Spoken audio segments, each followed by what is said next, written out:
so అది జరిగింది భూకంపం సంబంధించిగా క్యాబినెట్ విస్తరణలో బీసీలకు ప్రయారిటీ భవిష్యత్తులో కాంగ్రెస్ నుంచి BCCM PCC chief Mahesh Goud ఈ 5 ఏళ్లు రేవంత్ రెడ్డి ముఖ్యమంత్రి కులగణన నిర్వహించడం తమ చిత్తశుద్ధికి నిదర్శనమని వెల్లడి త్వరలో జరగనున్న క్యాబినెట్ విస్తరణలో బీసీలకు ప్రాధాన్యం ఉంటుందని పీసీసీ చీఫ్ మహేష్ కుమార్ గౌడ్ తెలిపారు రాష్ట్రంలో భవిష్యత్తులో కాంగ్రెస్ తరఫున బీసీలే సీఎం అవుతారని చెప్పారు సోమవారం గాంధీ భవన్లో కాంగ్రెస్ ఓబీసీసీఎల్ జాతీయ చైర్మన్ అజయ్ సింగ్ యాదవ్తో కలిసి మహేష్ కుమార్ గౌడ్ మీడియా సమావేశంలో మాట్లాడారు బీసీసీఎం అనేది కాంగ్రెస్తోనే సాధ్యమని పేర్కొన్నారు ఈ 5 ఏళ్లు రేవంత్ రెడ్డి సీఎంగా కొనసాగుతారని వెల్లడించారు బీసీల విషయంలో తమకు చిత్తశుద్ధి ఉంది కాబట్టే కులగణన చేశామని చెప్పారు బీజేపీ బీఆర్ఎస్లకు బీసీలపై ప్రేమ లేనందుకే కులగణను పట్టించుకోవడం లేదని మండిపడ్డారు రాబోయే ఎన్నికలు బీసీల చుట్టే తిరుగుతాయని చెప్పారు ఇక్కడ ఒక అదనంగా ఒక పాయింట్ ఏంటంటే ఈ 5 ఏళ్లు ముఖ్యమంత్రి రేవంత్ రెడ్డి 100% ఈ 5 ఏళ్లు ముఖ్యమంత్రిగా రేవంత్ రెడ్డి గారే ఉంటాడు నో డౌట్ ఆ తర్వాత వచ్చే ముఖ్యమంత్రి ఖచ్చితంగా బీసీ ముఖ్యమంత్రి ఉంటాడు సో ఇక్కడ ఈ 5 ఏళ్లు ముఖ్యమంత్రిగా ఎందుకంటే మనమే ప్రజలందరమే మ్యాండేట్ ఇచ్చినాం కాబట్టి ఖచ్చితంగా ఈ 5 సంవత్సరాల పాటు వాళ్ళు కొనసాగుతారు ఆ తర్వాత బీసీలకు ఇది దక్కుతుంది ఇక్కడ మహేష్ కుమార్ గౌడ్ గారు చెప్తున్నట్టుగా క్యాబినెట్ విస్తరణలో బీసీలకు సంబంధించి అయితే కరెక్ట్గా అసెంబ్లీ ఎన్నికల టైంలో 2-3 పాయింట్లు చెప్తాను ఓకే అసెంబ్లీ ఎన్నికల టైంలో 2023లో ఏం చెప్పారంటే ప్రతి పార్లమెంట్ పరిధిలో 2 బీసీలకు 2 స్థానాలు బీసీలకు ఎమ్మెల్యే స్థానాలు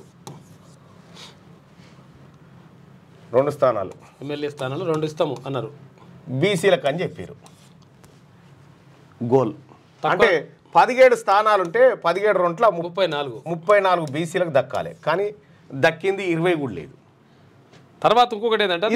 అది యాకుత్పుర బర్కత్పుర మళ్ళీ ఇందులో ఈ 17 యాకుత్పుర బర్కత్పుర చాంద్రాయణగుట్ట చార్మినార్ మలక్పేట ఈడ భర్తీ చేస్తారు ఇక అవి అట్లా అయిపోయినాయా ఇక ఇవి ఏది అసెంబ్లీ ఎన్నికలప్పుడు పార్లమెంట్ ఎన్నికల నాటికి ఒక మాట చెప్పారు బీసీలకు పెద్దపీట ఇదే మాట అన్నారు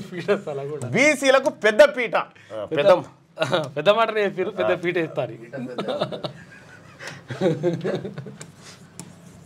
బీసీలకు పెద్దపీట అప్పుడు పెద్ద పీట ఉంటుండే ఇళ్ళల్లా చిన్న కుర్చీ కాకుండా పెద్ద పీట ఎత్తారు అన్నట్టు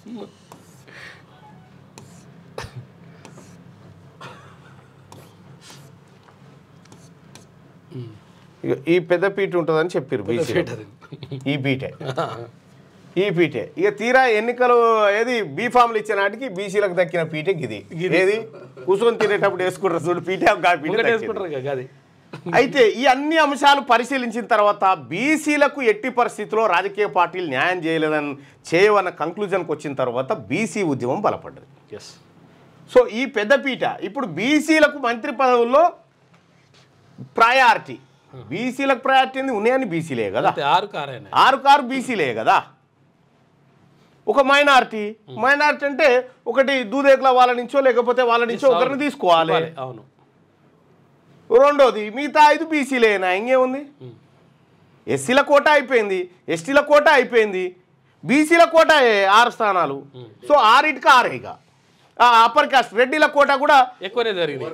ఓవర్ఫ్లో అయిపోయింది అది ఇంకా ఎక్కువ అయిపోయినాయి సో కాబట్టి క్యాబినెట్ విస్తరణలో బీసీలకు ప్రయారిటీ అని చెప్తా ఉన్నారు కదా 6కి 6 బీసీలే